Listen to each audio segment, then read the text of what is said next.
করা হচ্ছে, ঠাকুর আপনি বলছেন স্বস্ত্যয়নী পালে না, উন্নতিতে চলে না। তা অনেকে তো অনেক ভালো আছে স্বস্ত্যয়নী না নিয়েও। আমরা উন্নতি বলতে যা বুঝি,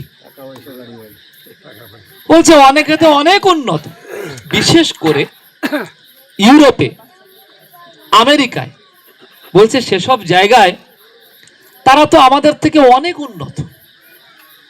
তা ওই ইউরোপ আমেরিকার মানুষ কি স্বস্ত্যয়নী মানে? ঠাকুর বলছেন একটু খোঁজ নিয়ে দেখা লাগে, আমার তো মনে হয় মানে। এ কেমন কথা? ঠাকুর বলছেন একটু খোঁজ নিয়ে দেখা লাগে, আমার মনে হয় মানে, না মেনে উন্নতির পথ নেই। তার মানে আমার কিংসুকদা শুরু করেছিল কথাটা, স্বস্ত্যয়নী মানেই শুধু নিরামিষ খাওয়া নয়। অনেক আলোচনা তো অনেক সময় করি, আজকে যেটুকু কথা বলি স্বস্ত্যয়নীর উপরেই শুধু বলি। পরম দয়ালের শুধু একটা বাণী, অনেক বড় বাণী, মাঝে মাঝে ভুলে যাই, মাঝে মাঝে মনে থাকে। বাণীটা দেখে দেখে এই জন্য বলি, বাণীটার প্রত্যেকটা লাইন আমাদের জন্য খুব গুরুত্বপূর্ণ। পরম দয়াল তার অনুশ্রুতিতে বলছেন, বাঁচা বাড়ার চাষ যদি বর, বর মানে আশীর্বাদ, নিখুঁত ভাবে স্বস্ত্যয়নী ধর। বাঁচা বাড়ার চাষ যদি বর, আমরা তো বলছি না ঠাকুরের বাণীতে, বাঁচতে নরের যা যা লাগে তাই নিয়েই ধর্ম জাগে, বাঁচা বাড়ার মর্ম যা ঠিকই জানিস ধর্মটা। তাহলে আমি যেদিন দীক্ষা নিয়েছি সেদিন থেকে আমার ধর্ম আর কিছু না, ধর্মটা কি? বাঁচা এবং বাড়া। কি করে আমি সুন্দর করে এই বাঁচা বাড়াটাকে এগিয়ে নিয়ে চলবো, সেটাই আমার ধর্ম। এখন এটা এগোচ্ছে কিনা, আমি এর আশীর্বাদটা পাচ্ছি কিনা, বলছি এর আশীর্বাদটা প্রকৃতভাবে পেতে গেলে নিখুঁত ভাবে স্বস্ত্যয়নী ধরতে হয়। নিখুঁত ভাবে স্বস্ত্যয়নী কেমন জানেন? ঠাকুর বলছেন যে নিখুঁত ভাবে স্বস্ত্যয়নী যদি কেউ পালন করে, নিখুঁত ভাবে যদি কেউ স্বস্ত্যয়নী পালন করে, সে যদি ঠাকুরের চরণে জল নিবেদন করে ওই জল কাউকে খাইয়ে দেয়, তার যে কোনো রোগ সেরে যায়। তাহলে স্বস্ত্যয়নীর পাওয়ার কেমন, যদি নিখুঁত ভাবে পালন করি। সেই নিখুঁতের মধ্যে কি কি আছে আজকে আলোচনায় যাব, যে কি করলে, অর্থাৎ আজকে ভর্তি, আজকে একটা নতুন ক্লাসে ভর্তি হলেন ষষ্ঠীদা। নতুন ক্লাস মানে এতদিন প্রাইমারি স্কুলে পড়তেন আর আজকে সৎসঙ্গের হাই স্কুলে ভর্তি হলেন। খুব বেশি যে আমাদের সাধনায় আমরা আগাই তা কিন্তু না। যারা স্বস্ত্যয়নী নেয়নি তারা 1, 2, 3, 4, 5 এ সৎসঙ্গের প্রাইমারি স্টেজ, সেকেন্ডারি স্টেজে আজকে জীবনটা শুরু হলো কার? আমার ইষ্টপ্রাণ এই পরিবারের। এখন কথা হচ্ছে এখান থেকে নিখুঁত হয়ে উঠতে হয়।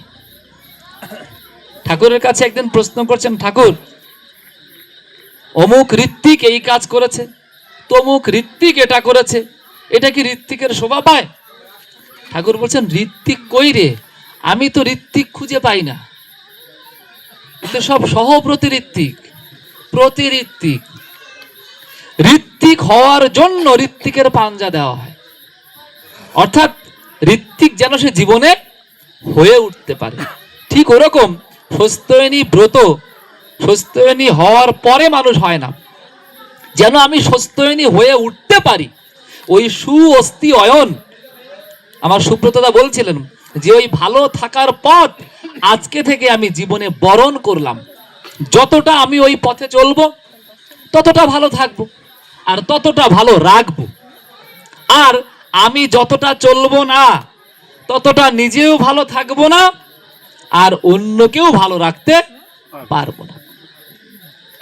আর যদি পারি, ঠাকুর বলছেন প্রতিনিয়ত তার উপরে আশীর্বাদ বর্ষিত হয়। কিসের আশীর্বাদ? এই বাঁচা বাড়ার আশীর্বাদ। স্বস্ত্যয়নীতে যদি নিখুঁত ভাবে পালন করতে পারি, দয়াল আমার বলছেন আপদ বিপদ দরিদ্রতা যতই আসুক কাটবেই তা। স্বস্ত্যয়নী পালন করে কেউ কখনো গরিব হতে পারে না, হয়নি, হবেও না। তাহলে কি বড় লোক হওয়ার পথ নাকি? কিছুটা তাই, কিছুটা তাই। স্বস্তিনী কাটায় কাটায় পালন করলে তার আর্থিক অবস্থা কোনোদিন ডাউনে যাবে না, আপে যাবে। তাহলে কি স্বস্তিনী মানে শুধু নিরামিষ খাওয়া? নিরামিষ খেলে যদি টাকা পয়সা বেশি হতো, কালকে অর্ধেক স্বস্তিনী নিত সব। যদি শুধু এইটুকু ক্লিয়ার হতো যে নিরামিষ খাইলেই টাকা পয়সা বেশি হয়, তাহলে নিরামিষ একটা বাইরের দেখা, ওর ভিতরে আরো অনেক কিছু আছে। কারণ ঠাকুর বলছেন বিপদ আপদ শুধু এইটুকু না, তারপরে বলছেন দরিদ্রতা, যে বিপদ আপদ তো কাটবেই, দারিদ্রতাও কেটে যাবে। কিসের ভিতর দিয়ে? স্বস্তিনীর ভিতর দিয়ে। তাহলে কি এক শক্তি এর মধ্যে আছে। কি বলছেন দয়াল আমার? সুখ সমৃদ্ধি দিন দিন উঠবে ফুটে হয়ে নবীন। যত দিন যাবে মনে হবে যেন আরো সুখ। আরে এত সুখ কেন আমার জীবনে? মানে যত দিনের পর দিন স্বস্তিনী কেউ কাটায় কাটায় পালন করবে, তার কাছে প্রত্যেকটা দিন মনে হবে আরো আনন্দ, আরো আনন্দ, আরো ভালো, আরো মজা। একে বলে পরমানন্দ। যে আনন্দ যত পাওয়া যায় তত আরো বেশি পেতে ইচ্ছা হয়, আর যে আনন্দের কোনো শেষ হয় না। স্বস্তিনী সেই স্টেজ, যে স্টেজে ওই পরমানন্দের পথ খুলে যায়। তাই বলছে দিন দিন যত যাবে তত আমার জীবনটা যেন নবীন হয়ে উঠবে। মানুষ দিনের পর দিন কি হয়? বৃদ্ধ হয় না? স্বস্তিনী যদি একবার কেউ নেয়, সে দিনের পর দিন আর বৃদ্ধ হয় না। কি হয়? যত দিন যায় তত নবীন হয়। কারণ কি? কারণ এর আগ পর্যন্ত গাছে যখন এই চাষের সিজন, যে বেগুন গাছ টাছ লাগানো, এখন তো বেগুন ধরেই গেছে, গোড়ায় যদি ভুল সার পড়ে দেখবেন ভালো তেজা গাছ মরে যায়। দেখেছেন? যদি সার জলটা একটু ভুল পড়ে, জল বেশি দেওয়া হয়ে যায়, হয়ে যায়, জ্যান্ত গাছ মরে যায়। আবার যদি ওকে সুন্দর করে পরিচর্যা করা যায়, ওই মরা গাছে কি ফোটে? পাতা হয়, ফুল ফোটে। তা ঠিক ওরকম আমরা এই সংসার যুদ্ধে যুদ্ধ করতে করতে করতে করতে জ্যান্ত মানুষ মরে যায়। মানে আমাদেরকে আমাদের সংসার কুড়ে কুড়ে খেয়ে আমাদের মধ্যে একটা বার্ধক্য নিয়ে আসে। এই বার্ধক্য শুধু দেহে আসে না, বার্ধক্য মনে আসে। আত্মা বার্ধক্য জনিত কারণে আত্মার মধ্যে প্রাণ থাকে না। স্বস্তিনী কি করে? আমার মধ্যে নবজীবন, নব প্রাণের উন্মোচন ঘটায়। তাই দিনের পর দিন স্বস্তিনী কাটায় কাটায় পালন করলে মানুষ আরো বেশি ইয়াং হয়ে ওঠে। এই ইয়াং মানে কিন্তু শুধু চেহারার ইয়াং না, এই ইয়াং মানে তার কাজ কর্ম চরিত্র চলন বৈশিষ্ট্য সবকিছু যেন মনে হয় এক নতুন মানুষ। আমি তো এই মানুষকে চিনতাম না। আমরা ঠাকুরের সংস্পর্শে দেখেছি এরকম কত মানুষ নতুন জীবন পেয়েছে। স্বস্তিনী সেই ব্রত, যে ব্রতের ভিতর দিয়ে মানুষ তার জীবনকে নতুন ভাবে খুঁজে পায়। আর অন্যান্য তার প্রতিবেশী মানুষেরা যারা, তারাও তাকে এক নতুন মানুষ রূপে দেখা শুরু করে, যে এই মানুষটা তো এমন ছিল না, কি করে এমন হয়ে যাচ্ছে দিনের পর দিন। এটা চাক্ষুষ দেখা যায়। আমার পরম দয়াল বলছেন আয়ুটারও হয়ে আয়, সম্ভব যা তা পাবি তাই। আর সর্বশেষ স্বস্তিনী যেটা করবেই, একজন মানুষের যদি আয়ু 60 বছর থাকে, স্বস্তিনী নিলে তার আয়ু 70 বছর হবেই, 80 বছর হবেই, আয়ু বাড়বেই। স্বস্তিনী পালন করলে তার আয়ু বৃদ্ধি হবেই। কতটুকু বৃদ্ধি হবে? ঠাকুর বলছেন সম্ভব যা। আমাদের এই শরীরেরও একটা সম্ভাব্যতা আছে। আমরা চাইলেও কিন্তু যদি মনে করি আমি 1000 বছর বাঁচব, বললে হবে? এর একটা লিমিট আছে, এবং প্রত্যেকের শরীরের এক একটা লিমিট থাকে। কারো কারো শরীরের, যেমন আমরা ধরে নিই কুষ্ঠি অনুযায়ী ঠাকুরের আয়ু ছিল 120 বছর ধরা হয় ভৃগু কোষ্ঠীতে। ঠাকুর চলে গিয়েছেন কত বছরে? প্রকৃতির চাপ, পরিবেশের চাপে তাকে জর্জরিত হয়ে তার জীবন থেকে 1-2টা বছর না, 39টা বছরকে বিসর্জন দিতে হয়েছে এই পৃথিবীতে। লস কাদের হয়েছে? আমাদের। আমরা আর 39 বছর তাকে পেতাম, পাইনি। লসটা আমাদের হয়েছে। যে লস হয়েছে তা তো ফেরত আনা যাবে না। কিন্তু আমি তো আছি, আমার মধ্যে তিনি আছেন। তাই ঠাকুর বলছেন তোমার শরীরটাকে যতদিন তুমি বাঁচিয়ে রাখতে পারো তাতে তোমার সার্থকতা। ওই মরে গিয়ে কি হবে না হবে ওতে দরকার নেই। এই পৃথিবীতে তুমি জন্মেছো, তুমি গ্যারান্টি দিয়ে বলতে পারো তুমি আবার জন্মাবে, তুমি আবার এত সুন্দর সঙ্গ করতে পারবে? তাহলে এই সুযোগটা হাতছাড়া করো না। তাই ঠাকুর প্রত্যেকটা কাজে প্রত্যেকটা কথায় বারবার শুধু আয়ু বৃদ্ধির কথা বলতেন। ঠাকুর চাইতেন যদি আমার একটা মেশিন থাকতো, যে মেশিন দিয়ে আয়ু বাড়ানো যায়, যে মেশিন দিয়ে রোগ সারানো যায়, যে মেশিন দিয়ে ঠাকুর নামের ভাইব্রেশনকে দিয়ে ভাইব্রোমিটার তৈরি করতে চেয়েছিলেন। আর তার একটা মূল জীবনী শক্তির যে উদ্বোধন, সেটা কোথায়? স্বস্ত্যয়নীর মধ্যে।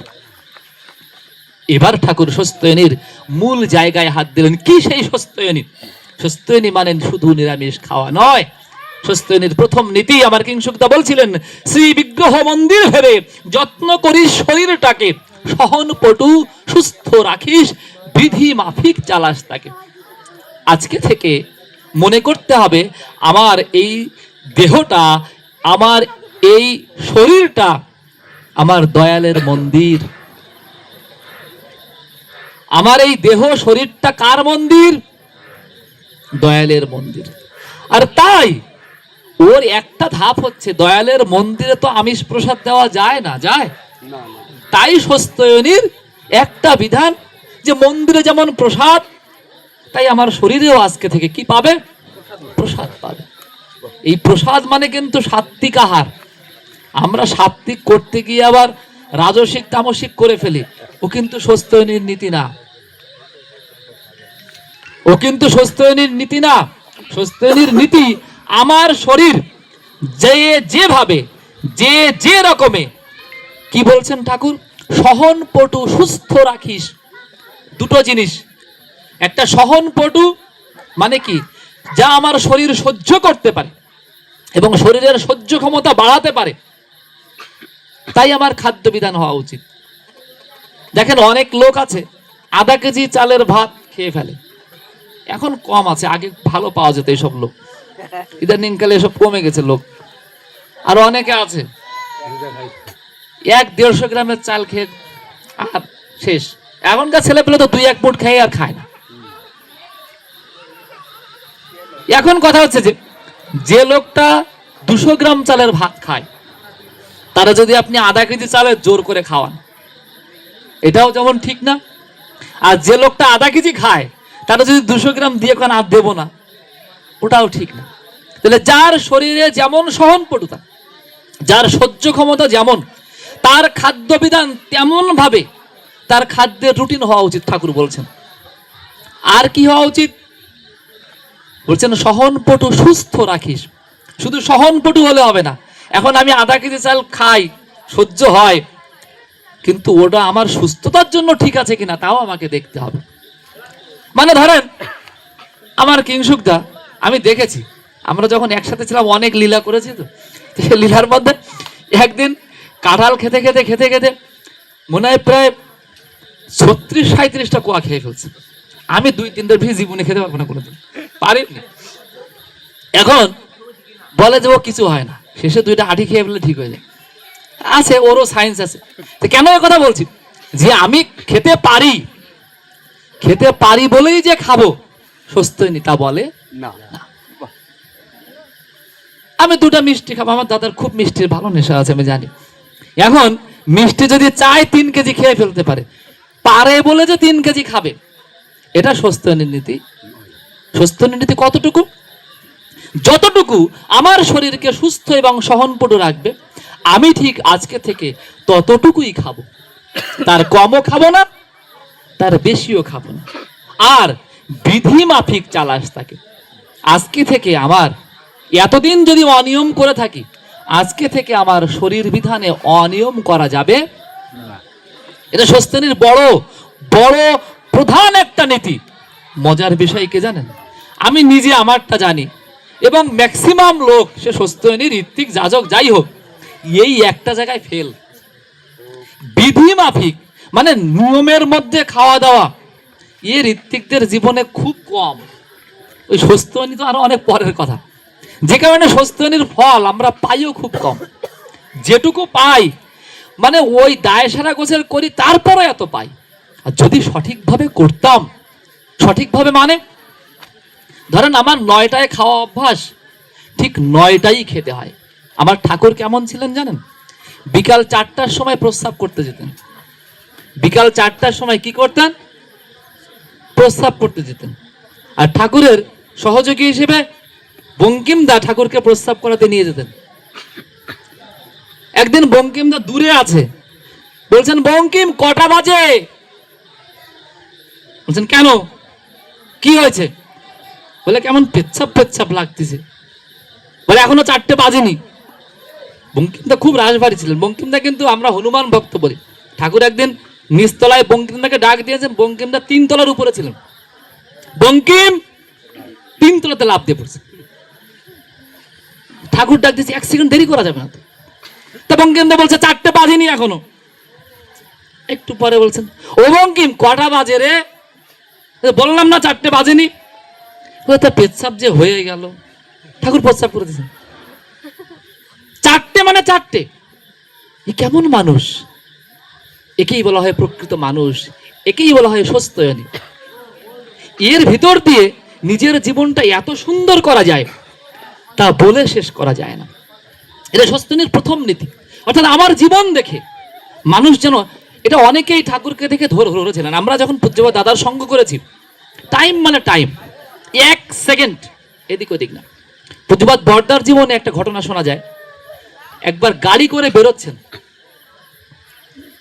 তা গাড়ি ছাড়বেন সম্ভবত বেলা 11টায় গাড়ি ছাড়া হবে। তা ঠিক সবাই গাড়িতে এসে বসেছেন। এখন রাঙামা মানে পূজ্যবাদ বর্দার ওয়াইফ, উনি এখনো আসেন। 11টা বেজে গেছে। বর্দা বলছেন কটা বাজে? 11টা। বলে গাড়ি ছাড়। বলে বৌদি এখন আসেনি। বৌদি পরে আসবে, গাড়ি ছাড়। বৌদি আসলে বৌদি পরে আসবে। Time is time. স্বস্ত্যয়নী। স্বস্ত্যয়নী মানে নিয়ম। আমাকে দেখে মানুষ শিখবে। এই লোকটা প্রত্যেকদিন 4টের সময় বাড়ির থেকে বের হয়, মানে ওই লোক বেরোবে, মানুষ ঘড়ি দেখা লাগবে না, মানুষ ভাবে কি 4টে বাজে, কারণ ওই লোক বেরোচ্ছে এখন। স্বস্ত্যয়নী একটা অন্যরকম জিনিস। ঠিক এরকম ভাবে আমরা যদি আমাদের মধ্যে স্বস্ত্যয়নীটাকে ঠিক মতো ঢুকাতে পারি, এই যে কি জিনিস, কেন এ কথা বলছি, আমরা শুধু নিরামিষটুকু ধরেছি, কিন্তু পাশ্চাত্যে ইউরোপ আমেরিকায় 1টা সেকেন্ডকে ওরা ঠিক এরকম মূল্য দেয়, যা আমরা এখনো দিতে পারছি। তাই প্রথম নীতিতে আমরা একটু আগাইছি, কিন্তু পুরো আগাতে পারিনি। আবার ওরা অন্য দিক দিয়ে আগাইছে, এদিকে হয়তো আগাতে পারেনি। ওরা হয়তো স্বস্ত্যয়নী বলে কিছু জানে না, কিন্তু ইউরোপ আমেরিকায় প্রচুর পরিমাণে লোক সাত্ত্বিক আহার করে। ওরা হয়তো স্বস্ত্যয়নী বোঝে না, কিন্তু ওরা সাত্ত্বিক আহার করে, নিয়মে চলে। তাহলে ঘুরে ফিরে কি করছে ওরা? ওরা হয়তো শ্রী শ্রী ঠাকুর অনুকূল চন্দ্রকে চেনে না, জানে না, কিন্তু ওরা তাকে না জেনেও তার নীতিটা মানা শুরু করে দিয়েছে। স্বস্ত্যয়নীর দ্বিতীয় নীতি কি? ঠাকুর বলছেন, প্রবৃত্তি তোর যখন যেখানে যেভাবেই ওকে মারুক, ইষ্ট স্বার্থ প্রতিষ্ঠাতেই ঘুরিয়ে দিবি তার সে ঝোঁক। আমাদের ষড়রিপু কাম, ক্রোধ, লোভ, মোহ, মদ এবং মাৎসর্য, এ তো আমাকে চালাতেই চাইবে। এতদিন যা হয়েছে হোক, আজকে থেকে হিসেব করে ওদেরকে কি করে ইষ্টমুখী করা যায়, এটা হচ্ছে স্বস্ত্যয়নীর দ্বিতীয় নীতি। করতেই হবে। এতদিন যদি আমি হিসেব না করে থাকি, আজকে থেকে হিসাব করতে হবেই। কি? আমার কামনা বাসনা ভালো, ওই ইষ্ট স্বার্থে প্রতিষ্ঠাপন্ন হোক। ঠাকুর বলছেন, কাম কামনার সাথে ইষ্ট চিন্তা যুক্ত হলেই তো সুসন্তান হয়। সন্তান কি এমনি এমনি হয়?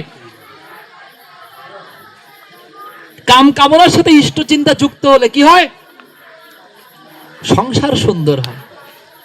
আমার কামনা বাসনার বাইরে সংসার হবে, কিন্তু কামনা বাসনার দিকে শুধু ছুটলাম, সংসারে অঢেল সম্পত্তি হতে পারে, সুখ শান্তি হবে? তাহলে ওটা ইষ্ট স্বার্থে ঘুরাতে হবে। কিভাবে ঘুরাতে হবে? ইষ্ট স্বার্থে, ইষ্টের দিকে যাবে। লোভ, ঠাকুর বলছেন লোভ করা তো ভালো, লোভ করবে না কেন? লোভ না করলে বড় কিছু করা যায়? বড় কাজের লোভ থাকা লাগে। কেমন লোভ? ঠাকুর বলছেন, তোমার হয়তো রসগোল্লা খেতে খুব ইচ্ছে হচ্ছে, হতেই পারে, ওই ইচ্ছে খারাপ কিছু না। তুমি সুন্দর করে রসগোল্লা তৈরি করো, করে তোমার ঠাকুরকে নিবেদন করো, সবাইকে খাওয়াও, শেষে তুমিও একটু খাও। মানে রসগোল্লা খাওয়ার লোভ মিটলো, কিন্তু তার আগে আমি কি করলাম? রসগোল্লা ঠাকুরকে নিবেদন করলাম, সবাইকে খাওয়ালাম, শেষে আমিও একটু। আচ্ছা, এ কেমন লোভ কন্ত দেখি? কই এই এতক্ষণ পর্যন্ত লোভ রাখা যায় নাকি? লোভ মানে তো আগে আমি খাবো, তারপর সবাই রে দেবো, থাকলে পরে ঠাকুর খাবে। হয় তাই আমাদের, মানে আমরা যখন সংসারের আয় ইনকাম করি, তখন আগে নিজের ইনকাম, মানে আগে নিজের খরচগুলো সারি, তারপরে দেখি বউর কি লাগবে, ছেলে মেয়ের কি লাগবে, সব থাকার পরে ও উৎসবে কোটা টাকা দিতে তো, তাই তো? মানে সব শেষে কার খরচ? ঠাকুরের খরচ। না, লোভ মানে ঠাকুর বলছেন তোমার ওই লোভটাকে আগে নিবেদন করো। কাকে? ঠাকুরকে। ঠাকুরকে সব নিবেদন করেছে, তো ওই কাম ক্রোধ লোভ এগুলো নিবেদন। অনেক রাগ, রাগ করে 200 দীক্ষা দেওয়া তো কেমন পারো দেখি? রাগ করে বাড়িতে বেরোয় যাও, এ বলে আমি 200 দীক্ষা না দেওয়ায় আমি বাড়ি ঢুকবো না, কেমন রাগ? অনেক রকমের জিনিস আমাদের আছে, সেই জিনিসগুলোকে সস্তরি নেওয়ার পর ঠাকুর বলছেন ওগুলো আর যেন তোমাকে তোমার জীবন যুদ্ধে ফেল করাতে না পারে। ওইগুলোই আমার অস্ত্র হবে আজকে থেকে। কামনা বাসনা ফেলে দেব না, ওটা অস্ত্র হয়ে আমার জীবনে আমার যুদ্ধ করবে। এটা কেমন? বিভিন্ন সময়ে বিভিন্ন গুপ্তচর থাকে, যখন গুপ্তচরগুলো ধরা পড়ে তখন ওই বাহিনী ওরে নিজের পক্ষে কাজে লাগায়। এই কামনা বাসনা, কাম ক্রোধ লোভ মোহ মদ মাৎসর্য আমাদের মধ্যে গুপ্ত হিসেবে আছে, দেখা যায় না, নিজে অনুভব করা যায়। বলছেন তোমার ওই অনুভূতি, ওই যে কামনা বাসনা কাম ক্রোধ লোভ মোহ মদ মাৎসর্য, ওগুলি তার অনুভূতির সাথে যুক্ত করে দাও, আর কিছু দরকার নেই। অনেক মোহ, কিসের মোহ? ইষ্ট মোহ দরকার, আমি প্রশ্নে পরে আসব। তারপরে মাৎসর্য। বর্তমান পৃথিবীতে এটা খুব মারাত্মক একটা জিনিস, অনেকে জানি না মাৎসর্য কাকে বলে। লোভ মোহ কাম ক্রোধ এগুলো নিয়ে অনেক আলোচনা হয়। মদ আর মাৎসর্য। মদ মানে যে কোনো রকমের নেশা, এটাও আমরা আলোচনা করি, যে কোনো রকমের নেশাই মাদকতা। তা ঠাকুর বলছেন যে ওই সব নেশা থাকুক, আজকে থেকে প্রথম এবং প্রধান নেশা হবে ইষ্ট নেশা। আমি ইষ্ট নেশায় পাগল হব। কেমন হব? পাগল হব। কেমন পাগল? কুলবাড়ি এই গল্প দিয়েছিলাম না ভোলা, তো গল্প দিয়ে আজকে সময় বাড়াবো না। কুলবাড়িয়ার লোক আছে একজন। আচ্ছা, মানে আমার ইষ্ট কাজ সফল করার জন্য আমি যা করব তা তো করবই, যা না তাও করব। একেই বলে অসাধ্য সাধন করা। ইষ্টকে ভালোবাসলে এরকম অসাধ্য সাধন করা যায়। ইষ্টকে ভালোবাসলে এক লাফে লঙ্কায় চলে যাওয়া যায়। গেছিল না কে? হনুমান। কই এই কি এই যুগে যায় নাকি? জানতো দেখি আপনি এত লাভ দিয়ে রাস্তায় জানতো দেখি যায়। বিশ্বাস এমন জিনিস, ওই বিশ্বাসের ভিতর দিয়ে যদি বিশ্বাস করি ঠাকুর বলেছেন যায়, তাহলে যায়। যদি বলেছি ঠাকুর বলেছেন যে এই ক্যামেরা রেস্টুরেন্টের ফাঁক দিয়ে আমি ঢুকে বেরোয় যেতে পারবো, তাহলে যাওয়া যায়। সেই বিশ্বাস হয়েছে। অনন্ত মহারাজ একই সাথে 2 জায়গায় অধিবেশন করত। কিছু মেনেছে তাই কিছু পেয়েছে, কিছু মেনেছেন তাই কিছু। এখন আপনি আমি যদি মানা শুরু করি তাহলে পাবো। তাহলে আমার ভালোবাসাটা তাকে একদম আত্মসমর্পণের মতো দিতে হয়। ঠাকুর বলছেন যে আমার 7,000 টাকা লাগবে 7 দিনে, না 20,000 টাকা লাগবে 7 দিনের মধ্যে, কিন্তু টাকাটা এখান থেকে দিলে হবে না, টাকাটা বাংলাদেশ থেকে দিতে হবে, পূর্ব পাকিস্তান থেকে। আমরা এরকম একটা ফ্যাসাদে পড়েছিলাম, কিন্তু আমাদের ভাগ্য আমরা বুঝিনি যেগুলো কেন হয়েছিল। পূজ্যপাদ দাদা চলে গেলেন কিছুদিন আগে, যাওয়ার বছর 1.5 আগের থেকে যার সাথে দেখা হয়, আমি যাই যেই যাক, বলে আমাকে 12 লাখ টাকা দিতে পারবে? 12 লাখ টাকা বাংলাদেশ থেকে দিবে। ভারী বিপদ। কোনোদিন এরকম চেয়ে কিছু নেয় নাই জীবন। যে যায়, বাবা যাচ্ছে, বাবাকে বলছে আশ্রম থেকে যেই যাচ্ছে দেউলি থেকে, বাংলাদেশের লোক শুনলেই বলছে 12 লাখ টাকা দিবি। তো খুব ভালো। তা ওনার জীবদ্দশায় মোটামুটি ওনার হাতে আমরা টাকাটা পৌঁছে দিলাম। টাকাটা উনি রাখতে দিলেন আবার আমাদেরই বাংলাদেশের একজন অনন্দমোহন মন্ডল, ওনার ভাইয়ের কাছে, যেটা ওর কাছে রাখ, আমি প্রয়োজন মতো চেয়ে নেব। আজকে উনি নেই, এবং শেষ পর্যন্ত উনি বলেও যাননি যে ওই টাকা কি করতে হবে। আজকে আমাদের গর্ব যে আমাদের ওই বাংলাদেশের টাকায় পূজ্যপাদ কাজলদার সমাধি তৈরি হচ্ছে। পুরো সমাধি বেদির যাবতীয় যে খরচ তা বাংলার টাকায়। আমাদের অনেক অনেক গুরু ভাইয়ের অবদান আছে ওর মধ্যে। এই আমাদের একটা ব্যাপক প্রাপ্তি। এখন কোন প্রাপ্তির জন্য কখন কোন কথা বলেন আমরা তো বুঝি না। কেন জানি তার মনে হচ্ছিল যে আমি তো থাকবো না, বাংলাদেশের সৎসঙ্গের একটা স্মৃতি যেন আমার সাথে চিরন্তন হয়ে থাকে।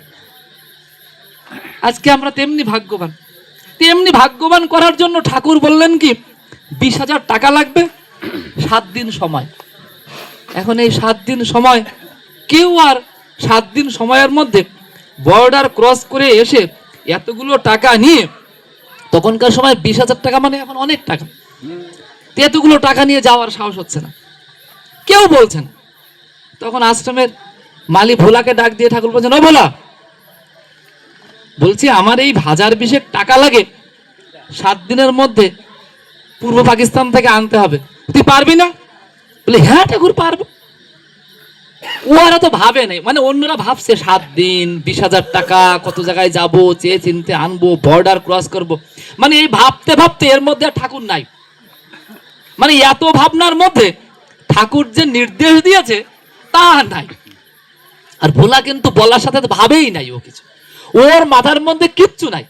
ঠাকুর বলেছে তো হবে, ঠাকুর বলছে তো হবে না কেন, পারবি? বলে হ্যাঁ পারবো। বলতে যা, ভোলা চলে গেছে। ভোলা ঠিক টাকা পয়সা জোগাড় করে ঠিক তার দিন যেদিন শেষ, তার আগের দিন বর্ডারে এসে উপস্থিত হয়েছে।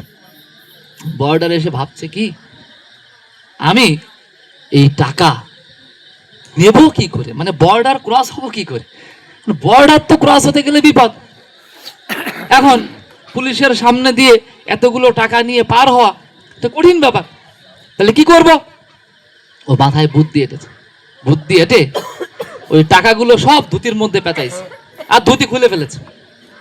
ধুতি খুলে ফেলে ও ল্যাংটা হয়ে গেছে, আর ধুতির মধ্যে টাকা, আর গেঞ্জিখানা মাথায় পেঁচায় ওই ধুতিটা টাকা সহ ঘুরাচ্ছে।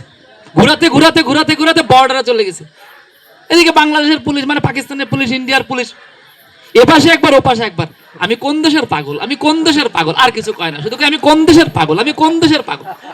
এখন পুলিশ ভাবছে পাগল না হলে এই করে কেউ, ল্যাংটা হয়ে ঘোরাঘুরি করছে আর ই করছেন।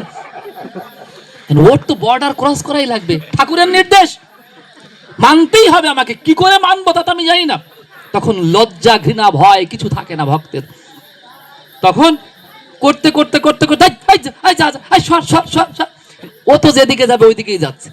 ও আবার যখন একটু দূরে চলে গেছে, পুলিশ টুলিশ নাই, তখন সুন্দর করে আবার ড্রেস পরে টরে সুন্দর করে টাকা নিয়ে ঠাকুরের কাছে হাজির হয়ে গেছে। সে প্রণাম করে ঠাকুরকে টাকা দিয়ে বলছেন, ঠাকুর এই টাকা। ঠাকুর শুধু হাসছেন। যা, পরে গল্প করবানি। পরের দিন ভোলা আসছেন, ও ভোলা, তুই বর্ডার কি করে ক্রস হয়েছিস ওইটুক গল্প কর না।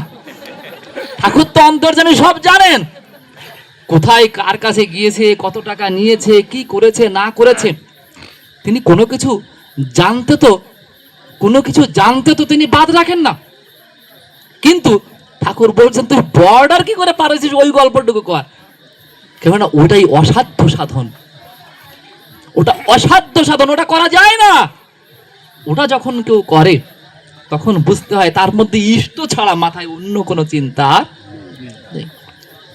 ঠাকুর ভোলা গল্প করছে আর ঠাকুর হাসছেন, খলখল হাসিতে তার শরীর কাঁপছে। ঠাকুরের সেই হাসি যেন মনে হচ্ছে তিনি এত খুশি যে আমি তো এই চাই। এমনি করে তিনি চান। দেখেন, মনে রাখবেন, আমরা যত তার দিকে আগাই তত তার নজর আমাদের দিকে থাকে। একটা ক্লাসে সব স্টুডেন্ট থাকে, কিন্তু যে স্টুডেন্টটা একটু রেজাল্ট ভালো করে, তখন দেখবেন টিচার তার প্রতি একটু নজর আলাদা করে দেয়, তাই না? যে এর একটু বোর্ডে ভালো রেজাল্ট করানো লাগবে। তো যারা একটু সস্তি নেয় তাদের দিকে কিন্তু ঠাকুর একটু বেশি করে তাকায়।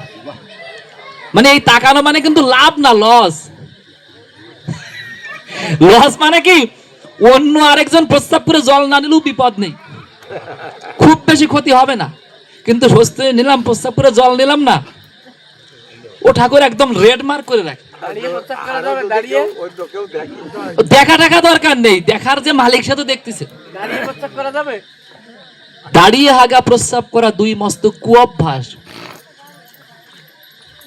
স্নায়ু শিথিল ক্লৈব্যতে সে হয়েই থাকে ব্যাধির দাস, ঠাকুর বলছেন। দাঁড়ায় প্রস্রাব করা মানে তার রোগ ব্যাধি জীবনে সারবে না। প্রস্রাব করা জল, এগুলো আমি পরে আসছি, স্বস্তিনের ঠিক পরের স্টেপ। বৃষ্টি হবে নাকি? আচ্ছা, কি বলছিলাম, যে আজকে থেকে কিন্তু তার নেক নজর, মুসলমানরা বলে নেক নজর মানে তার স্পেশাল নজরের মধ্যে পড়ে গিয়েছে। এক ভালো যেমন, আরেক বিপদ। ভালো মানে কি, ঠাকুর তাহলে বেশি বেশি ভালোবাসবে, আর বেশি বেশি ভালোবাসা পেতে গেলে বেশি বেশি তাকে মানাও শুরু করতে হবে, এবং মনের মধ্যে কোথাও কোনো ফাঁক রাখা চলে না। ঠাকুরের ঋত্বিক ছিলেন পরমেশ্বর পাল। কে? পরমেশ্বর পাল। যাজনে গিয়েছেন, বেশ কিছু অধিবেশন করে দীক্ষা টিক্ষা দিয়ে ফিরে আসছেন। ঠাকুরের কাছে এসে প্রণাম করে ঠাকুর গল্প শুনছেন, কেমন ইষ্ট কাজ হলো, কেমন যাজন হলো। বলছেন, ঠাকুর ভালোই হয়েছে, নতুন জায়গা, কি সুন্দর অনুষ্ঠান হলো, বেশ কিছু দীক্ষা হলো, খুব ভালো হয়েছে। বলি, এই আর কিছু নেই? বলে, হ্যাঁ ঠাকুর, আর সবাই খুব আদর যত্ন করেছে, সবাই সম্মান করেছে। বলে, আর কিছু গল্প নেই? অনেক কথার পরে বলছেন, ঠাকুর কি জানতে চাচ্ছে? বলছে, কেন পরমেশ্বর, তুমি যে দীক্ষা দিতে গিয়ে ওই বাড়ির মেয়েটার কাছ থেকে জল চাইলে, মেয়েটা তোমাকে জল দিল, তুমি গ্লাস নেওয়ার সময় মেয়েটার হাতে স্পর্শ লাগলো, তোমার একটু কেমন লেগে উঠলো, তুমি ওটুকু গল্প আমাকে করবে না? কি মনে করছি আমরা, তিনি কিছু দেখতে পান না, তিনি কিছু জানতে পারেন না? যত তার দিকে আগাবো তত তিনি আমাকে আরো বেশি করে দেখা শুরু করেন। আমার প্রত্যেকটা চলন চরিত্র, প্রত্যেকটা ভাবনার মধ্যে তিনি ঢুকে আছেন, আমি বুঝতে পারছি না, কিন্তু তিনি সব জায়গায়, সবখানে আমি কেমন ভাবছি, কি করছি না করছি, এটাই তো নিজের পরখ, এটাই তো নিজেকে মানুষ করে গড়ে তোলার পথ। এই ঠাকুর তার দ্বিতীয় নীতিতে কি বলছেন স্বস্তিয়নীর, যে তোমার প্রবৃত্তি যখন যেখানে যেভাবেই ওকে মারুক, তুমি ইষ্ট স্বার্থ প্রতিষ্ঠাতেই ঘুরিয়ে দিবি তার সে ছোপ। 3 নম্বর কি বলছেন? 3 নম্বর বলছেন, যে কাজে যা ভালো বলে ভূত সমাজে আসবে রে তোর, কর্মে তারে তৎক্ষণাৎই ফুটিয়ে তুলিস হয়ে ভোর। যে কাজে যা ভালো বলে আসবে মনে তৎক্ষণাৎ, হাতে কলমে করবি রে তা, রোধ করে তাই সব ব্যাঘাত। এটা স্বস্তিনের একটা মুখ্যম নীতি। আমরা ইষ্ট কাজে সিদ্ধান্ত নিতে অনেক সময় ভাবি কি করব কি করব না, এটা হবে কি হবে না। স্বস্তিনের পরে এই নিয়ম চলে না। ইষ্টের চিন্তা যেটা মাথায় আসবে, সাথে সাথে ওটা কি করে পরিপালন করা যায়, বাস্তবায়ন করা যায়, ওটা সাথে সাথে পরিকল্পনা করতে এবং সাথে সাথে করা শুরু করতে হবে। যদি মনে হয় আমি এখন থেকে এইটা করবো, তবে সাথে সাথে ওটা 1 সেকেন্ড আর দেরি করা যাবে না, তাহলে স্বস্তি হলো। কথার কথা, আমার কাছে মনে হলো যে হঠাৎ করে, মানে আমি নিজের জীবনে দেখেছি যে কোনো একটা জায়গায় কেউ একজন, কথা ধরেন একটা উৎসবের অর্ঘ্য নিতে আসছে আমার কাছে, অর্ঘ্যটা চাওয়ার সাথে সাথে আমার মনের মধ্যে 500 টাকা ভেসে উঠছে, আমার মানে চাওয়ার সাথে সাথে। এখন আমি দেওয়ার সময় দেখছি কি 200 টাকার বেশি দিলে মানে আমার একটা হিসেব কিতাব আছে সংসারের, কিন্তু তখন মনে হয় কি জানেন, আমি তো মনে 500 টাকা ভাবলাম, তা 200 টাকা দিলে তো হবে না। আমার মনের মধ্যে ভেবে ফেলেছি, আমি যদি না দেবো তা ভাবলাম কেন? তাহলে ওটা ভাবিয়েছেন কে? আমাকে। আমার ঠাকুর আমাকে ভাবাচ্ছেন, তাহলে ওইটাই আমার করণীয়। এটা কিন্তু ছোটখাটো প্রত্যেকটা কাজের ক্ষেত্রে প্রস্তুতি করতে করতে এমন হয় যে আপনি যেটা ভাববেন ওইটাই সঠিক হয়ে যায়, যদি আপনি ঠিক মতো প্রস্তুতি করা শুরু করে দেন। পূজ্যপাদ দাদার সামনে বসে আছি একদিন, একটা বাবা তার মেয়েটাকে নিয়ে আসছে। মেয়েটা এসএসসি পাস করেছে, উচ্চ মাধ্যমিকে পড়বে। তা বলছেন, দাদা আমাদের বাড়ির পাশে একটা স্কুল, একটা কলেজ, সেই কলেজটা এরকম, আর একটু দূরে এরকম আরেকটা কলেজ, তা কোনটায় ভর্তি করব আপনি যদি বলেন। দাদা হঠাৎ করে যেটা দূরের কলেজ বলছে ওইখানে ভর্তি কর। তারপরে আবার কিছুক্ষণ পরে নিজে নিজে বলছেন, মেয়ে মানুষ না, বাড়ির কাছেরটা এটা তো ভালোই হতো। না না না না, প্রথমে যেটা বলেছি ওটাই কর। কথাটা বুঝবেন, যে যেটা বলে ফেলেছি ওইটাই কর। মানে যেটা বলে ফেলেছি ওটা আন্দাজে বলা হয় না। যারা স্বস্তিনী পালন করে তাদের জীবনটা আন্দাজের হয় না। তারা যা করে তাদের মধ্যে একটা ইষ্টের প্রভাব কাজ করা শুরু করে। আর এটা কখন হয়? যদি আমি যা মনের মধ্যে আসে ইষ্টের কাজ তা তৎক্ষণাৎ করা শুরু করে দিই, তখন এটা হয়। আর যদি আমার ওই ঢিলেমি থাকে, দোদুল্যমানতা থাকে, তাহলে এটা চিরজীবন স্বস্তিনী করলেও হবে না। আর যদি এই অভ্যাস, এই নীতি, স্বস্তিনীর 3 নম্বর নীতি পালন করা শুরু করি, তাহলে আমার প্রত্যেকটা কাজে ওই তখন হয় বেদ বাক্যের মতো, যা বলে তাই সত্য হয়। কেননা তার মধ্যে ওইটা অভ্যাসে পরিণত হয়ে যায়।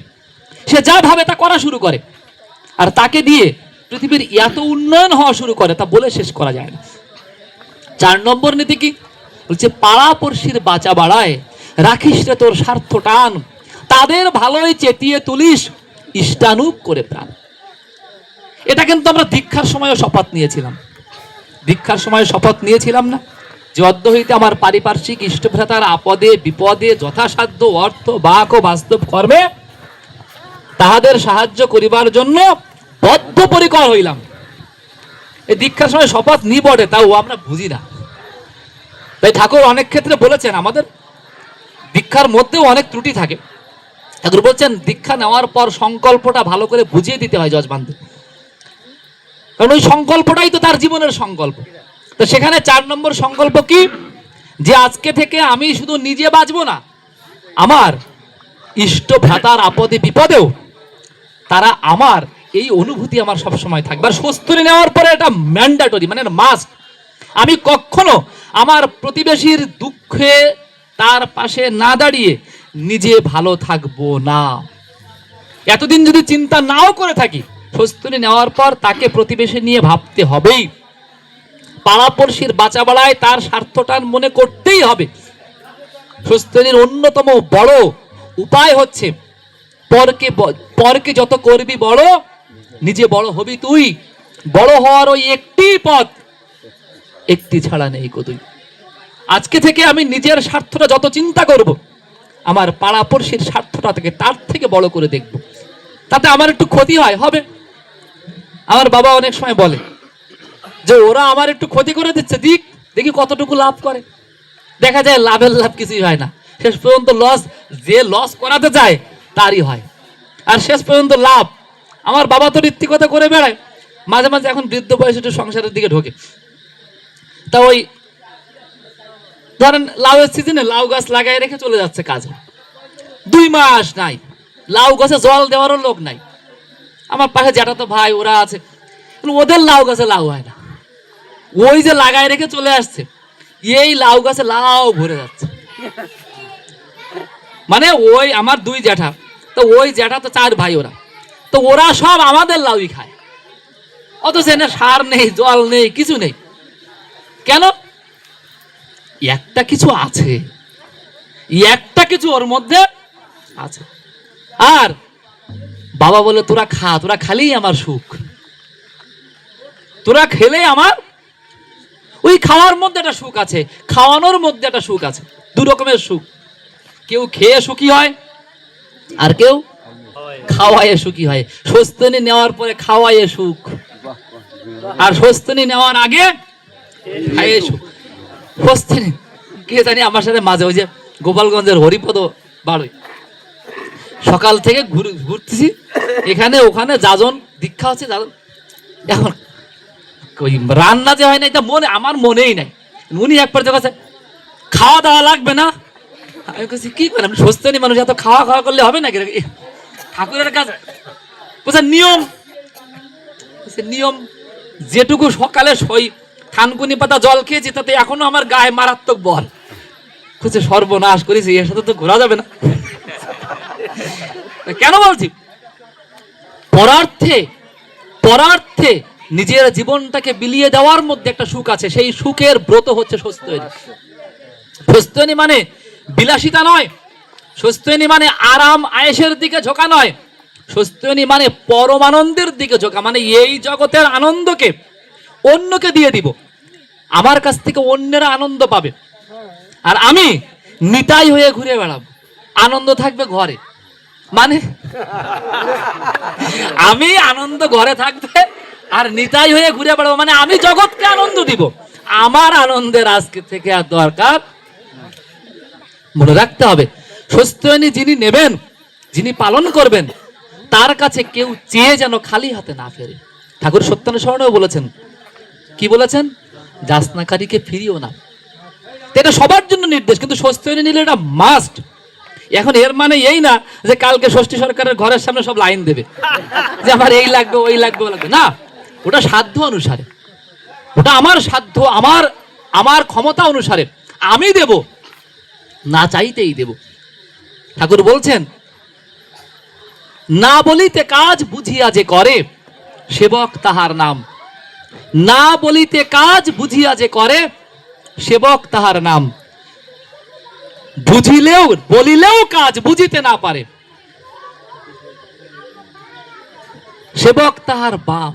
মানে তার সেবক হওয়া সম্ভব না, বলা আছে তারপরও বোঝে না, আর বলল না আমি বুঝে নিয়ে কাজ করছি, এই হচ্ছে স্বস্তিনী। আমাকে সব সময় আজকে থেকে যেমন আমি নিজের পরিবারের খেয়াল রেখেছি, আমার পাড়া প্রতিবেশীর প্রত্যেকটা পরিবারের দিকে আমার একটা নজর থাকবে, ওরা কেমন আছে, ওরা ভালো আছে তো, ওদের ভালো হচ্ছে তো, ওদের মঙ্গল হচ্ছে তো, ওদের কোনটা অভাব, ওদের কি হলে একটু ভালো হয়। এই চিন্তার ভিতর দিয়ে আজকের আমি একটা নতুন আমি হওয়া শুরু করব। আর স্বস্তিনীর শেষ নীতি ঠাকুর বলছেন যে নিজের সেবার আগের অজি শক্তিমতো যেমন পারিস ইষ্ট অর্ঘ ভক্তি ভরে সূচিতে নিবেদন করিস। এই নিয়মে নিত্যদিন প্রতি কাজেই সর্বক্ষণ স্বস্তিনীর নিয়মগুলি পালিশ দিয়ে অটুট মন। যে আজকে থেকে আমি ইষ্টভৃতি যেমন করি, ইষ্টভৃতির সাথে সাথে কি করব? স্বস্তিনী নিবেদন করব। কিন্তু ইষ্টভৃতি আর স্বস্তিনীর নিয়মের মধ্যে একটু পার্থক্য আছে। বাণীটা শেষ করে আমি সে আলোচনায় যাচ্ছি। 30টি দিন পুরে গেলে 3টি টাকা সদক্ষিণায় ইষ্টভোজ্য পাঠিয়ে বাকি মজুত রাখবি বর্ধনায়। চিরজীবন এমনি করে ইষ্ট লাগি হয় নিরত, একেই বলে স্বস্তিনী সবার সেরা মহান ব্রত। এত বড় ব্রত আর পৃথিবীতে নাই। আমি যত ব্রত পারি না কেন, যত ব্রত পালন করি না কেন, স্বস্তিনীর চেয়ে বড় ব্রত পৃথিবীতে। তাহলে ইষ্টভৃতি নিবেদন করছি, ইষ্টভৃতির নিয়ম আছে না? স্বস্তিনীর নিয়ম নেই। কিসের নিয়ম জানেন? ইষ্টভৃতি যেমন যে 1 টাকা করে প্রত্যেকদিন 1 টাকা করে করে, কিন্তু ঠাকুর বলছেন স্বস্তিনী তুমি যা ইচ্ছা তাই করতে পারো, কিন্তু ওই 1 টাকার নিচে নামা যাবে না। যা ইচ্ছা মানে ইষ্টভৃতির কম হবে। আমি যদি ইষ্টভৃতি 10 টাকা করি, স্বস্তিনী ইষ্টভৃতির থেকে কম করা যাবে না। কিন্তু আমি চাইলে আজকে 100 টাকা ইষ্টভৃতি করতে পারি, স্বস্তিনী করতে পারি, আজকে 500 টাকাও স্বস্তিনী করতে পারি, আজকে আমি 20 টাকা স্বস্তিনী করতে পারি। বলছে তোমার যখন যেমন ইচ্ছা তুমি ইষ্টের জন্য জমাও। একটা ইষ্টের জন্য নিবেদন করে পাঠাচ্ছি, ইষ্টভৃতিটা কি করছি? পাঠিয়ে দিচ্ছি। আর স্বস্তিনীর থেকে 3টি টাকা পাঠাচ্ছি, আর বাকি টাকাটা কি করছি? মজুদ রাখছি। ওটা কার টাকা? ইষ্টের টাকা। ভালো করে বুঝবেন, ঠাকুরের দর্শনের মধ্যে ধর্মের 2টো পার্ট, একটা বাঁচা, একটা বাড়া। ইষ্টভৃতি, যজন যাজন ইষ্টভৃতি আমাদের বাঁচিয়ে রাখে, আর স্বস্ত্যয়নী সদাচার আমাদের বাড়িয়ে তোলে। তাই বলছেন স্বস্ত্যয়নী পালে না, উন্নতিতে চলে। অর্থাৎ ওটা আমার জীবনটাকে বাঁচিয়ে রাখে, জীবনটাকে সুস্থ রাখে, সুন্দর রাখে। কিন্তু উন্নতির দিকে যেতে গেলে ওই ইষ্টের জন্য মজুদ করা শিখতে হবে। আর ওই মজুদ করতে গেলে বলছেন ওখানে কোনো নিয়ম নেই। আবার ঠাকুর বলছেন আমি ইষ্টভৃতি, আমি স্বস্ত্যয়নীর টাকা জমাচ্ছি, ওখানে আমি হঠাৎ করে ভুলে 2000 টাকা রেখে দিলাম। ঠাকুর বলেছেন ওই রাখার সাথে সাথে ওটাও কিন্তু স্বস্ত্যয়নীর টাকা হয়ে যাবে।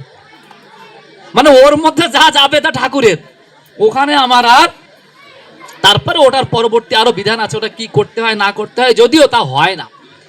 ঠাকুর চেয়েছিলেন, স্বস্ত্যয়নীর নাম দিয়েছিলেন ঠাকুর দ্য ডিভাইন ইকোনমি। কি নাম দিয়েছিলেন? The divine economy. এটা এমন একটা জিনিস, ঠাকুর বলছেন এই পৃথিবীতে যদি স্বস্ত্যয়নী ঠিক মতো পরিপালন করত কিছু মানুষ, তো এই পৃথিবীতে মানুষের অভাব বলে কিছু থাকতো। এই পৃথিবীতে মানুষের অভাব অভিযোগে রাষ্ট্রের হেল্প করা রাখতো না, বরং দেশ যখন বিপদে পড়তো, যেমন এখন নেত্রকোনায় বন্যা শুরু হয়েছে, এই 2 দিন ইয়াতে হাওড়া অঞ্চলে একদম ওদের সব শেষ, ধান টান যা ছিল ধান তুলতে পারে নাই। 3টা জেলার মানুষ কি করে বাঁচবে আমরা জানি না। বলছেন এরকম অবস্থায় স্বস্ত্যয়নী এস্টেটধারী যারা, তারা গিয়ে ওদের পাশে দাঁড়াতে পারত। কিন্তু সেই স্বস্ত্যয়নীর জায়গায় আমরা স্বস্ত্যয়নীকে নিতে পারিনি। আমরা সত্যিকার অর্থে স্বস্ত্যয়নী মানে শুধু নিরামিষ খাওয়াই বুঝি, কিন্তু স্বস্ত্যয়নী এস্টেট, স্বস্ত্যয়নীর ডিভাইন ইকোনমি, স্বস্ত্যয়নীর যে মহৎ মাহাত্ম্য, ওই পর্যায়ে আমরা নিতে পারিনি। আচ্ছা, পারিনি মানে পারবো না তাই কি হয়? অবশ্যই পারতে হবে। আমি প্রশ্ন নেওয়ার আগে আর ছোট্ট একটা জিনিস শেষ করে আসবো। স্বস্ত্যয়নীর সাথে যে জিনিসটা একদম ওতপ্রোত জড়িত, স্বস্ত্যয়নীর সাথে যে জিনিসটা একদম ওতপ্রোত জড়িত, সেটা কি জানেন? সেটা হচ্ছে সদাচার। স্বস্ত্যয়নী নিলে তাকে সদাচারী হতেই হবে। ইষ্টভৃতি, যজন যাজন ইষ্টবিধান দীক্ষার পরে, ঠাকুর বলেছেন দীক্ষার পরে যজমানকে অন্তত 2টো জিনিস শেখাতে হয়। দীক্ষার পরে যজমানকে অন্তত 2টো জিনিস শেখাতে হয়, অন্তত। মানে আর কিছু যদি নাও করে, সকাল সন্ধ্যা প্রার্থনা সব কিচ্ছু বলেননি ঠাকুর সেখানে, বলছেন অন্তত ইষ্টভৃতি আর সদাচার। একটা সৎসঙ্গীর জীবনের প্রথম কাজ হবে এই 2টো আগে নিজের জীবনে আঁকড়ে ধরা। আর সেখানে স্বস্ত্যয়নীর পরে সদাচার হচ্ছে ম্যান্ডেটরি, মানে করতেই হবে সদাচার পালন, এর বাইরে যাওয়ার উপায়। সদাচার 3 রকমের। সদাচার কয় রকমের? সদাচার কয় রকমের? 3 রকমের। এই 3 রকমের সদাচার মেনে চলাটাই সদাচার। ওই 3টার কোনোটা কমতি হলে সদাচার হয় না। তখন পদ্মা সেতু হয় নাই। অবশ্যই বলবো, তখন পদ্মা সেতু হয় নাই। বাগেরহাটের মোংলা ছাড়াই আরো প্রায় 10 কিলো পরে একটা প্রোগ্রাম, মানে সুন্দরবনের একদম গায়ে, তখন হরতাল ভালোই হতো। এখন তো হরতাল হয় না, এখন নতুন সরকার এসে কি হয় না হয় বলা যাচ্ছে না। নতুন সরকার আমলে হরতাল হয়নি, এখন আওয়ামী লীগ আমলে তো সেটা থেকে হরতাল বলে কিছু ছিলই না। তা একসময় কিন্তু ভালো হরতাল হতো, মানে একদম মারাত্মক হরতাল হতো, মানে গাড়ি ঘোড়া বন্ধ একদম সবকিছু। এখন অনুষ্ঠান কিন্তু হরতাল ডাকছে। আমি এসে দেখি সায়দাবাদ গাড়ি টাড়ি সব বন্ধ, মোংলার গাড়ি আর নাই। পরে একটা গাড়ি পেলাম রায়েন্দার, ওটা বাগেরহাটে, রায়েন্দা পর্যন্ত গেলে ওখান থেকে কেটে সেটে মোটামুটি পৌঁছে যাওয়া যাবে। এখন এই অবস্থার মধ্যে আমি গাড়িতে উঠলাম, এখন হরতাল তো, ওই নাইটে গাড়ি গিয়ে যখন বাগেরহাট ক্রস করতেছে, তখন দেখে রাস্তায় সব গাছ ফেলানো। গাড়ি আর যাবে কি করে, গাড়ি আটকে আছে। সকাল হয়ে গেছে, অনুষ্ঠান কিন্তু পরের দিন সন্ধ্যাবেলায়, বুঝেন, আমি কিন্তু আগের দিন নাইটে রওনা দিয়েছি, যাবো সকালবেলায় ফ্রেশ ট্রেশ, পাশে দিদির বাড়ি আছে, ইয়ে আছে, মানে একটু আরাম টারাম করে তারপরে অনুষ্ঠানে যাবো। ওরে আরামের আরাম, ঠাকুরের খেলা। ওই রাত তো গেছে ওই মানে গাছের গুড়ির ইয়াতে, সকাল হয়েছে। এখন গুড়ি সকাল হয়েছে কি করবো, তখন ওখান থেকে আরো 57 কিলোমিটার দূর, মানে বাগেরহাট থেকে সেই 57 কিলোমিটার। আগের যুগের মানুষ হলে হাঁটা শুরু করাতো, কিন্তু আমরা তো আর ওই সাহসও করবো না ভিতরে। কি আর করা, মানে সকাল হচ্ছে এখন ওখানে দাঁত মাজা করা, ওই ও খাচ্ছে না, আমরা তো খাইও না বাইরে গেছে, আর দোকানপাটও হরতাল, তো দোকানপাটও বন্ধ। প্রায় মনে হয় দুপুরের দিকে আর্মির গাড়ি আসছে, ওরা গাছ টাছ সরাই টরায়, আমরা বেশ কয়েকটা গাড়ি আটকা, ওই গাড়িগুলো বিকেল নাগাদ গিয়ে পৌঁছালো হচ্ছে হরতালের দিন। ওই অটো কিছু নেই, ওই কোনো রকমে কেটে সেটে আমি সেই অনুষ্ঠানের মঞ্চে যখন পৌঁছাইছি, তখন আমার আগের বক্তা বক্তব্য দিচ্ছে, মানে আমার ঠিক আগের বক্তা সে বক্তব্য দিচ্ছে, আমি ওখানে গিয়ে উপস্থিত হয়েছি, সে বক্তব্য শেষ করছে, সাথে সাথে আমার নাম ঘোষণা। ওই সময় ওই রাতে ওইখানে 2 ঘন্টা বক্তব্য দিয়ে আসার সময় যে গাড়িতে আমাদের নিয়ে আসার কথা, ওই সময় হঠাৎ করে একটু বৃষ্টি হয়েছে, ও গাড়ি ওর মধ্যে চলে গেছে। আসার সময় ওই রাস্তা, মানে ওখান থেকে আরো 4.5 কিলো হাঁটার পরে আমার দিদির বাসা, তো ওই 4.5 কিলো রাস্তা ওই রাতে হেঁটে সেই দিদির বাসায় পৌঁছে সারাদিন তো খাওয়া দাওয়া হয়নি, তখন রান্না তুলে দিছি। তখন পাশে এক হরিচাঁদ ঠাকুরের ভক্ত মতুয়া, ওই দাদা খুব ভালো, এসে বলছে যে দাদা আপনার সব কিছু ভালো লাগে, এত কষ্ট করে এসে এই রান্না করে খান, এটুকু কেন আমরা একটু যদি পয় পরিষ্কার করে রান্না করে দিতে হয় না? বলছে হবে না কেন, কিন্তু পয় পরিষ্কার কি তোকে শেখা লাগবে। পয় পরিষ্কার মানে একটু সুন্দর করে সোনো পাউডার গায়ে দিলাম, একটু সাবান টাবান মাখলাম, আর একটু আমি যেরকম মনে করছি ওরকম করলাম, ওতে পয় পরিষ্কার কি হয়? কিংসুক চিনবে, আমরা ও সেখানে অনেকদিন পড়িয়েছে। ভুবন দা এক সচিব ছিলেন, নাম বলা ঠিক হলো না, আবার লাইভ ভিডিও হচ্ছে, ঠিক আছে। তা সরকারি উচ্চ পর্যায়ের দাদা, এখন অবসরে গিয়েছে যদিও, বাংলাদেশের একজন উচ্চ পর্যায়ের সচিব ছিলেন। যে কোনোভাবেই তাদের পরিবারের সাথে আমাদের সখ্যতা ছিল, যেতাম ওখানে, গান বাজনা হতো, হতো। তারা দীক্ষিত না, বাট তাদের বাসায় আমরা 2-3 বার অধিবেশন করেছি। তারা কিন্তু ঠাকুরের দীক্ষিত না। তা এবং ঠাকুরের ইচ্ছায় পরবর্তীতে বেশ ভালো একটা জায়গায় হয়েছে। এখন তারা বিভিন্ন বিষয়ে বিভিন্ন সময় কথা টথা বলতেন, তোমাদের এইসব বেশি মানামানি না আদলে। আমি শুধু সুযোগের অপেক্ষা করতাম, যে বড় সড়ো মানুষ তো, ছোট মানুষ ছোট ভাবে বোঝানো যায়, বড় মাছ ধরতে গেলে একটু টোপ মানে ওয়েট করা লাগে। একদিন সবাই বসে আছি, দাদা অফিস থেকে ফিরছে, ওই সুন্দর সব ওই চপ টপ বানাইছে, আমি গেলে সব নিরামিষ করতো, যদিও আমি খেতাম না। তারপর আমার সামনে টিয়া খাবে না এই জন্য, তো ওই টিয়া বিকেলবেলায় মুড়ি টুড়ি ওই চপ টপ তৈরি করছে, কোনোভাবে খাচ্ছে। তা ওই দাদা এসে ওই জুতো টুতো খুলে সাথে সাথে এসেই একটা চপ নিয়ে খাওয়া শুরু করছে। দাদা এটা আপনি কি করলেন? সাথে সাথে আপনি আসলেন বাইরের থেকে, হাত ধোয়া নেই, পা ধোয়া নেই, আপনি একটা শিক্ষিত মানুষ, আপনি এই যে চপটা খালেন, এটা কি ঠিক হলো? গন্ধ দেখি ওই এক কামড় দিয়ে আর ওটুক খাইতেও পারতেছে না, রাখতেও পারতেছে, মানে এমন একটা পরিস্থিতি। এখন আমি বললাম দেখেন একটু মানা ভালো না, কন আপনি তো একটু ফেলে দেখছে না, ভালো আসলে জিনিসটা তো মানা যায় না, মানা যায়, ইচ্ছা করলে মানা যায়, অভ্যাস করলে মানা যায়, আর এ তো খারাপ কিছু না। তা হয়তো আমরা দুটো নিয়ম বেশি মানি, আপনি একটু কম মানেন, কিন্তু একদম না মানা কিন্তু ভালো না। আজকে আপনি যদি এরকম করেন, আপনার ছেলে মেয়েটাও কিন্তু এটাই শিখে। দাদার সাথে গাড়িতে যাচ্ছি প্রাইভেট কারের রাস্তা দিয়ে, কোনো একটা কারণ, তার পিএইচডির সময়, তার পিএইচডিতে সাথে আমার অনেক কাজ ছিল। তা একসাথে যখন যাচ্ছি, তো ওই জ্যাম, ঢাকার রাস্তা মানে তো জ্যাম, এখন জ্যাম তো ডান সাইডে একটু ফাঁকা আছে, সরকারি সিল মারা, গাড়ি তো আটকাবে না পুলিশে। অনেকক্ষণ বসে রয়েছি, দাদা শেষে না পেরে বলছে কি ডান দিক দিয়ে চলে যাবো। যেই ডান দিকে গাড়ি ঘুরাইছে, দাদা এটা কি ঠিক হলো? এটা সরকারি মানুষ যদি, কেন বলছি এটাই ইষ্টকে ধরে জীবনের ভুলগুলোকে ধরা যায়, বোঝা যায়। নিজের ভুল নিজে না ধরতে পারলে নিজের জীবনে বড় হওয়া যায় না। বড় হওয়া মানে আমরা যেটা মনে করি তা নয়, উন্নতিতে চলা মানে তা নয়, তাই ওই দাদা যখন জিজ্ঞেস করলো এত কষ্ট করে আপনি রান্না করবেন কেন, আমি বললাম ও দাদা আমারও তো তাই ইচ্ছে করে, এত কষ্ট করে রান্না করবো কেন কন তো দেখি, এত কষ্ট করতে ইচ্ছা হয়, তাহলে কি করব?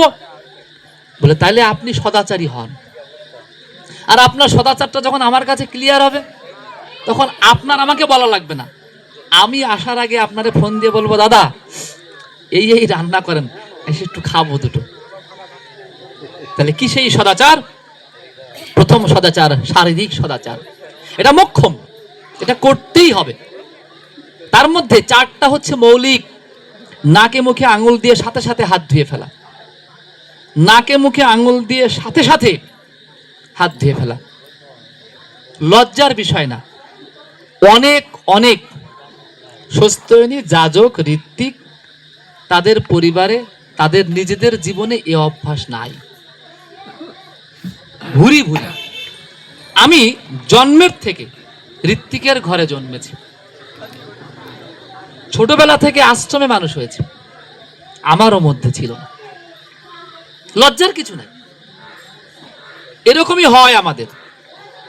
দেওঘরে গিয়েছি, হরিনারায়ণ জেঠু এখনো বেঁচে আছেন, বাবা ওনার সাথে গল্প করছেন, আমি তখন মনে হয় 6 বা 7 পড়ি। এখন বাবা গল্প করছেন, আমি কথা বলতে বলতে হঠাৎ করে মুখের মধ্যে, আমার ওই নখ কাটা অভ্যাস ছিল, মানে নখ না থাকলেও মানে একটু মুখের মধ্যে দিয়ে দেখবেন অনেকেরই কিন্তু, হ্যাঁ, তাই যেই মুখের মধ্যে হাত দিয়েছি, উনি বাবার সাথে কিন্তু কথা বলছেন, বাট ওনার কিন্তু চোখে আমার ওইটা ঠিক, জেঠু হাতটা ধুয়ে আসো। তা আমি ছোট মানুষ, আমি গিয়ে হাত ধুয়ে পাশে বেসিন আছে, হাতটা ধুয়ে ট্যাপের থেকে আবার এসে দাঁড়াইছি, দাঁড়াই ওনারা কথা টথা বলছে, আমি ছোট মানুষ সব কথা বুঝিও না, এবার শুনছি। অজান্তে কিছুক্ষণ পরে আবার মুখের মধ্যে হাত ধুয়ে গেছে, উনি কিচ্ছু বলছেন না, জেঠু হাতটা ধুয়ে আসো, আবার গিয়ে হাত ধুয়ে আসছে, 1 বার 2 বার 3 বার 37 বার হাত ধুয়েছে। জীবনে আর মুখে হাত যায় না, ওই যে মুখের থেকে হাত বেরোইছে, এখন মুখে হাত দিতে গেলে আগে জল খুঁজি, মুখে হাত দেওয়ার আগে খুঁজি জল কই। যখন অভ্যাস হবে, প্রস্রাব করার আগে জল খুঁজতে হবে, প্রস্রাব করার পরে না। প্রস্রাব লেগেছে তাহলে আগে জল কই, মানে নাকে মুখে আঙুল দিয়ে হাত ধুয়ে ফেলা, প্রস্রাব করে জল নেওয়া, বাইরের থেকে এসে অন্তত হাত পা না ধুয়ে কোনো কিছু স্পর্শ না করা, আর অপরের ব্যবহার্য কোনো পোশাক আশাক গামছা অমুক তমুক ব্যবহার, এটা মৌলিক, এটা করতেই হবে স্বস্তিয়নী আপডেটদের। আর এর সাথে সাথে আরো যেগুলো আছে তা আস্তে আস্তে বাদ দিতে হবে। দোকানের জিনিস না খাওয়া, দোকানের চা ঘৃণা করতেন মাতা মনোমোহিনী দেবী। একদিন এক ঋত্বিককে এত গালাগালি দিয়েছিলেন শুধু চা খাওয়ার জন্য, বলছেন এত লোভ, তা ব্যাগের মধ্যে কাপ রাখিস না কেন? মাতা মনোমোহিনী দেবী, এত নেশা তোমার চায়ের, তা ব্যাগের মধ্যে কাপ থাকে না কেন? নিজে বানায় খাবা চা, কেমন? কিন্তু সাধনার জীবন, আমি আগাচ্ছি ঠাকুরের দিকে, তার মানে সদাচারের প্রত্যেকটা জায়গায় আমাকে ধীরে ধীরে কি করতে হবে? আগাতে হবে। ওই আগানোর জায়গায় আমাকে ঠাকুরের নিয়মের ভিতর দিয়ে আগাতে হবে। আমার রান্না বান্না কোটা কাটা সবকিছুর মধ্যে যেন ওই নিয়মটা বর্তায়। আর তা যদি না হয়, ওখানে সদাচার পুরোপুরি মেইনটেইন। আর তাই সদাচারের সাথে আর একটা জিনিস সংশ্লিষ্ট হয়ে যায়। সদাচার নেওয়ার পরেই আমি অনুরোধ করবো ষষ্ঠীদাকে যত দ্রুত সম্ভব একটা প্রাজপত্য ব্রত করার জন্য। ওটা কি করে? 12 দিনের, 4 দিনের ব্রত যে কারো জন্য। শিশু প্রাজাপত্য সবার করা উচিত বছরে একবার। আর ষষ্ঠী নিলে অন্তত 12 দিনের একটা ব্রত। কি ছেলে কি মেয়ে, কি দাদা কি মা, প্রত্যেকের অবশ্যই করা উচিত। কেননা ওই 12 দিনের ট্রেনিং হয়, ষষ্ঠীটা নিজের মধ্যে ঢোকে। আর এটা প্রত্যেক ষষ্ঠীধারীর অন্তত জীবনে একবার করাই উচিত। এতে কি হয়? ওর ভিতর দিয়ে আমি আমার ওই পরিপালনীয় নীতিগুলোকে আস্তে আস্তে আস্তে আস্তে ভিতরে ঢোকাতে শুরু করি। এতদিন যা করেছি। আজকে আমার মা সুস্থ হয়ে নিয়েছেন, ঠাকুরের কি করে তরকারি কুটতে হবে তাও বলা, কি করে তরকারি কুটতে হয় ঠাকুরের তাও বলা। ঠাকুর বলছেন পেঁপে ধুয়ে কাটিস, কেটে ধুবি না। ছোট্ট কথা, ছোট্ট কথা, কি বলছেন? পেঁপে ধুয়ে কাটিস, কেটে। আমি স্বস্তি নিই নাই, আমি যা ইচ্ছাতেই করলাম। কিন্তু স্বস্তি নেওয়ার পরে আমি যদি ওটা না মানি, আমার ঠাকুর খুশি হবেন? তাহলে আমাকে আজকে থেকে খোঁজা শুরু করতে হবে যে এরকম কি কি নিয়ম। ঠাকুর বলছেন বড় বউ আমার পেটের অভিভাবক। বড় বউ মানে বড় মা। বলছে আমার কখন কোনটা লাগে না লাগে ও বড় বউ ভালো জানে। ঠাকুর খেতে বসেছেন, বলছেন বড় বউ আজকে টক নেই যে। খাবার শেষে একটু টক পছন্দ করতেন। বলছেন গতকাল যে ঢেকুর তুললে তাতেই বোঝা হয়ে গেছে টক আর হবে না। মানে ঠাকুরের ঢেকুর শুনে বড় মা আন্দাজে না ঠাকুরকে আর টক দেওয়া যাবে না কালকে, কেন না অম্বলের ভাব আসছে। মানে এই যে স্বামীকে নিরীক্ষণ করা, পরিবারকে নিরীক্ষণ করা। আজকে স্বস্তিনী নিয়ে অনেকে বলে স্বস্তিনী মেয়েদের নিয়ে লাভ কি? ছেলেরা নিলে যাজক হবে, ঋত্বিক হবে, কত কি হবে, মেয়েরা তো কিছু হবে না। ও মেয়েদের স্বস্তিনী নিয়ে লাভটা কি? মেয়েরা কি হয় সংসারে প্রকৃত রানী হয়ে ওঠে স্বস্তিনী নেওয়ার পর। সংসারের প্রত্যেককে তার নজরে রাখতে হয়, কার অবস্থা কেমন, কার জন্য কোন জায়গায় কিভাবে কি করতে হবে সেটা খেয়াল রাখার দায়িত্ব তখন থেকে মায়ের হয়। এ গেল শারীরিক সদাচার। আর মানসিক সদাচারের গল্প আমি আগেই দিয়েছি, যে মনটাকে আজকে থেকে এতদিন যা করেছে মিথ্যা, হিংসা, অন্যায়, ঘৃণা এই সমস্তের মধ্যে নিব না। আমার যে শর্ট ঋতু, 6টা ঋতুর শেষ ঋতু কি? মাৎসর্য। মাৎসর্য মানে পরচর্চা, অন্যের ভালো দেখতে না পারা। এর উল্টোটা হচ্ছে সুস্থ। পরশ্রী কাতর হওয়া যাবে, অন্যের কথা চিন্তা করবো না। আজকে থেকে শুধু আমার কথা চিন্তা করব, আমি কি করছি, আমার কি করা উচিত, আমার কেন হচ্ছে না, আমি কেন পারছি না, আমাকে করতে হবে। স্বস্তিনীর আজকে থেকে আমার এই ব্রত, এটা আমার মানসিক সদাচার। আমার মনটাকে পরিশুদ্ধ করে ফেলতে হবে দিনের পর দিন। আমার মনের যত গলদ ছিল আর থাকবে না, আজকে থেকে আর নেই। মন থেকে প্রতিদিন আমরা যেমন নিবেদন করি, আমি অক্রোধী, আমি অমানি, আমি নিরলস, কাম লোভ জিতে বসি, আমি ইষ্ট প্রাণ সেবা বটু বলছি না, মন থেকে ওটা। সেই জন্য শত অনুজ্ঞা বলে। আমরা কিন্তু এখন অনেক অনিয়মের মধ্যে এটাও একটা অনিয়ম হয়ে গিয়েছে। প্রার্থনার পরে আমরা এই প্রণাম মন্ত্র এবং এই আমি অক্রোধী, আমি অমানি জোরে জোরে বলি, এটার নিয়ম না। শত অনুজ্ঞা মানে যা কেউ জানবে না, শুধু আমি জানবো। শত অনুজ্ঞা মানে শুধু আমি জানবো, আমি বলবো, আমার ঠাকুর শুনবেন, আর কেউ শুনতে পাবে না। তো জোরে বললে ওটা হয় না। ওর একটা উপকার আছে, কি হয়, বলতে বলতে সবার মুখস্থ হয়। কিন্তু আমি যাকে বলছি তার সাথে আমার বলাটা খুব বেশি আর হয় না। ওটা এমন ভাবে বলতে হয় যেন মন দিয়ে ঠাকুরকে বলা, যে ঠাকুর আমি অক্রোধী, তুমি আমার রাগটা নিয়ে নাও, নিয়ে তোমার কাজে লাগাও। এমনি করে মানসিক সদাচার শুদ্ধ করতে হয়। আর আধ্যাত্মিক সদাচার মানে, এটা শুনতে একটু খারাপ লাগবে, ঠাকুরের প্রতি গোড়া হওয়া, জঙ্গি হয়ে যাও। জঙ্গি হয়ে যাওয়া মানে ঠাকুর ছাড়া জীবনে আমার আর কিছু নাই। নো পশ্যমন্যদ ব্রহ্মণ ব্রহ্মৈক অনুকূলম। অনুকূল ছাড়া আমার জীবনে কোনো ব্রহ্মও নেই আজকে থেকে। এটাকে বলে আধ্যাত্মিক সদাচার। আর সব প্রতিকূল, সব কিছু মিলে আমি অনুকূলে যাব। অনুকূলে গিয়ে আমি আর অন্য কোনো কিছুর দিকে যাব। যা কিছু থাকবে তার সব কিছুর উপরে থাকবেন একজন, একমেব দ্বিতীয়ং শরণম। কে? শ্রী শ্রী ঠাকুর অনুকূলচন্দ্র। এই আধ্যাত্মিক সদাচার অটুট রেখে, মানসিক সদাচার পালন করে, শারীরিক সদাচারকে ধারণ করে যে স্বস্তিনী ব্রত পালন করে, তার জীবন পরিপূর্ণ হবেই, উন্নতিতে চড়বেই।